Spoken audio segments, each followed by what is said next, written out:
Halo guys, balik lagi di channel Evan Fahmi. Di video kali ini gue mau nge-review sebuah gaming mouse yang ganteng. So langsung mulai aja videonya.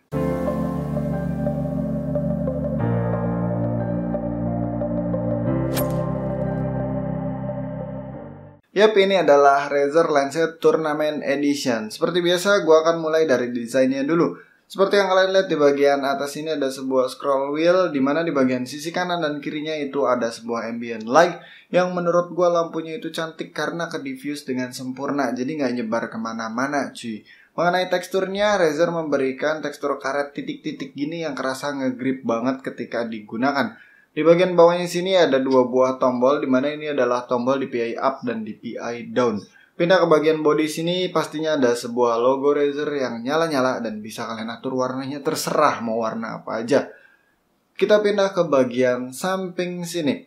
Di bagian samping di sini ada mouse 4 dan 5 dan di bagian bawahnya ada sebuah garis membentang gini yang warna-warni. Ini cantik banget cuy garis warna-warninya karena lagi-lagi cahayanya ke diffuse dengan sempurna. Nggak nyebar kemana-mana, bahkan kalau kalian lihat detailnya di bagian sela-sela tombol mouse 45 itu nggak ada cahaya yang nyebar sama sekali. Benar-benar cantik banget. Dan di bagian bawah lampunya sini ada sebuah grip yang cukup gede ukurannya dan karetnya ini kerasa lengket banget. Jadi benar-benar jangan khawatir lah jempol kita jadi lost grip. Oke, kalau di bagian kanannya sama aja sebenarnya kayak di bagian kiri karena mouse ini adalah mouse ambidextrous. Alias sisi kiri dan sisi kanannya sama persis. Jadi untuk pengguna right-handed atau left-handed bisa pakai mouse ini. Oke, lanjut ke build quality-nya. Dari top surface-nya sendiri gua rasain plastiknya ini asik cuy, kerasa solid. Dan finishingnya juga termasuk cakep. Dia berbalut warna hitam dop yang cukup kasar karena kalau digesek nih bunyi tuh. Mungkin Razer pengen tekstur kayak gini biar nambah grip kali ya. Terus kalau gue amatin di logo Razer sini bahkan sampai ke lidah-lidahnya itu nggak ada cahaya yang bocor. Benar-benar cat yang cakep banget. Kemudian di body yang lainnya juga sama, masih kerasa solid. Termasuk di bagian belakang pun ini kerasa solid banget cuy. Pindah ke bagian kabel sini. Dia kabelnya ini udah sleeving dan panjangnya itu 2,1 meter. Sayangnya USB headernya belum gold plated, tapi oke lah. Gue masih ngerasa well built kok di bagian kabelnya. Oke, lanjut ngomongin speknya. Yang pertama dia ini pakai sensor dari Razernya sendiri, yaitu Razer 5G Optical Sensor. Dan DPI-nya udah bisa nyampe 16.000 DPI. Kemudian switch-nya sendiri dia menggunakan switch yang hasil kolaborasi antara Omron dan Razer. Dimana katanya switch ini bakalan lebih cepat responnya daripada switch Omron biasa. Dan diklaim bisa tahan sampai 50 juta kali klik. Sisanya kayak standar aja, sudah 1000 Hz polling rate, udah bisa makro juga, dan bisa simpan profile juga, terus lampu-lampunya bisa kalian setting-setting segala macam sampai 16,8 juta warna, dan beratnya ini dia 104 gram, jadi tergolong mouse gaming yang cukup berat ya. Oke, sebelum masuk ke pengalaman gue selama menggunakan mouse ini, gue mau kasih tahu dulu si Razer Synapse-nya, yaitu software untuk mengontrol si mouse ini. Di Razer Synapse kita bisa bikin profile segala macam, bisa di-save juga. Di sana juga ada pengaturan untuk pindah mode dari pengguna tangan kanan ke pengguna tangan kiri. Dan masing-masing tombol yang ada di mouse ini bisa kalian kustomisasi terserah mau tombol apapun. Jadi jangan terpaku tombol DPI up down ini hanya untuk DPI doang. Kalian bisa setting jadi apapun. Kemudian di tab performance-nya kalian bisa ngatur stage DPI-nya juga. Di sini disediakan sampai 5 stage. Kalian terserah mau milih stage 1 berapa DPI, stage 2 berapa DPI, dan seterusnya. Kemudian ada opsi juga untuk mengatur polling rate-nya, di mana sini ada opsi 125 Hz, 500 Hz, dan 1000 Hz.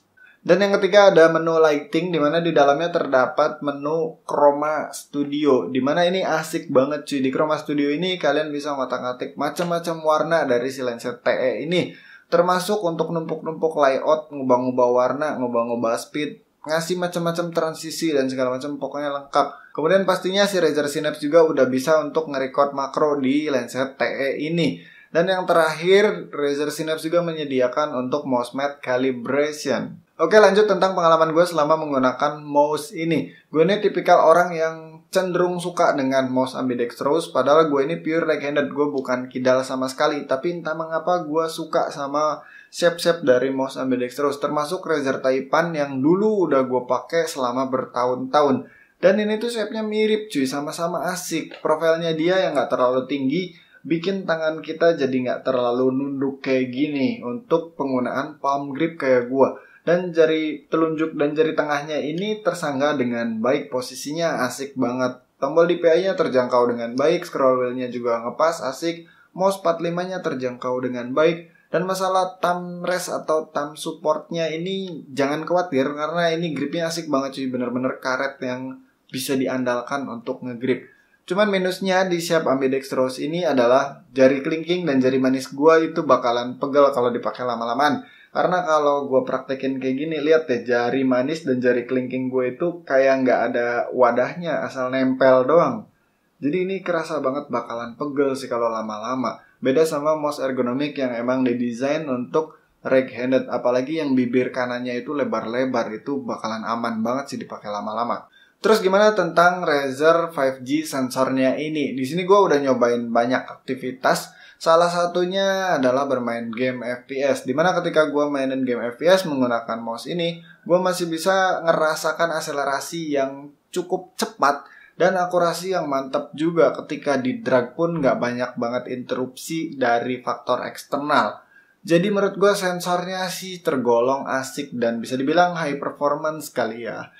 Terus gimana switch-nya? Apakah ada perbedaan switch hasil kolaborasi antara Omron dan Razer ini?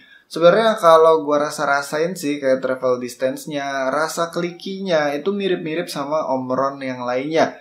Cuma mungkin ada beda di suara, dimana suaranya menurut gue si Omron X Razer ini sedikit lebih garing tapi nggak lebih berisik. Jadi feel-nya tuh asik banget cuy. Tapi tentang responsnya juga gue nggak bisa membedakan sekian milidetik respon time antara Omron biasa dan Omron X Razer ini. Jadi masih tergolong cepet-cepet aja. Omron yang biasa juga udah cepet kok. Oke, sekarang tinggal ngomongin harganya. Harganya ini gue barusan cek di marketplace itu goib cuy. Ada yang jual 770 kalau nggak salah. Ada juga yang jual 900 ribuan. Ada juga yang jual 1 jutaan. Setahu gue sih waktu di eranya di harganya 1 jutaan itu yang Mercury alias yang putih atau yang Quartz alias yang pink itu harganya lebih mahal dari versi warna standar kayak hitam ini ya. Dan kalau kalian tanya gue ketika beli mouse ini harganya berapa, waktu itu gue beli sekitar 1 jutaan, tapi gue belinya udah agak lama. Jadi gimana kalau kita sangkut pautin dengan kesimpulan dengan harga 1 jutaan aja? Apakah 1 jutaan ini worth untuk Razer Lancia Tournament Edition? Jadi gini, kalau gue kiblatnya sama si Razer Taipan, waktu itu eranya 2014-13 kali ya. Gue pakai Razer Taipan dulu, harganya 1 jutaan dapatnya kayak gitu. Sekarang 1 jutaan dapat Lancia TE kayak gini, itu jelas worth cuy. Karena dulu Taipan apa ya, premium sih premium. Dia DPI kalau nggak salah cuma sampai 6400. Terus dia nggak support chroma-chroma juga, jadi lampunya cuma putih doang. Berhubung gue pernah punyanya yang warna putih, kalau yang warna hitam cuma hijau doang lampunya. Sedangkan ini chroma studionya mantep banget. Jadi banyak banget upgrade dari si Razer Taipan ke sini dengan harga di eranya yang emang mirip-mirip di 1 jutaan. Terus kalau nggak ngiblat ke Razer Taipan, apakah worth harga 1 juta untuk ngambil si Razer Lancia TE ini? Menurut gue sih masih ada dalam kategori yang worth. Kenapa? Karena dia ini segala sektor dilahap habis cuy. Desainnya cantik, ambidextrous juga, performa juga oke, nggak malu-maluin, dukungan softwarenya oke, ekosistemnya Razer mantep, historicalnya Razer mantep, segalanya diembat habis. Tapi gini deh, kalau misalkan harga 1 juta kalian butuh yang benar-benar pure performance, dimana kalian competitive player, gua sih bakal ngambil Zowie daripada Lancia TE. Tapi buat kalian yang pengen segala sektornya ada, gua lebih milih Lancia TE jelas. Karena Zowie kan begitu cuy, plain banget. Dia emang ngincernya performa doang gitu loh. Jadi setiap gaming mouse semahal apapun tetap ada plus minusnya. Tergantung kebutuhannya, tergantung kalian belinya itu ngincer apanya. Kalau si ini, waduh, setup meja kalian pasti jadi ganteng banget. Pokoknya ingat, Razer tetaplah sebuah Razer yang bisa bikin teman-teman kalian bilang, anjir mouse-nya mahal. Padahal Razer Crate. Ya, Jadi itu aja reviewnya. Jangan lupa like, comment, share, subscribe channelnya Evan Fahmi. Sampai ketemu di video selanjutnya. Bye. Bye.